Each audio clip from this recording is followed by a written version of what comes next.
Diqqat, muhim xabar. 22 apreldan boshlab fuqarolar bitta onlayn kredit rasmiylashtira olishadi.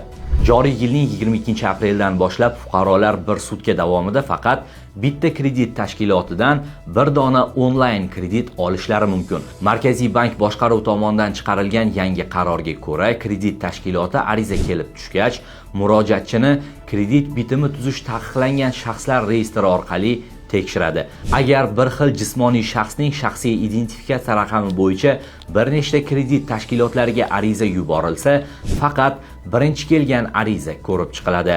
Birinchi tashkilot kredit ajratishni rad etsa, keyingi ariza navbatga olinadi. Shuningdek, kredit rasmiylashtirilgandan so'ng 24 soat davomida yangi arizalar ko'rib chiqilmaydi.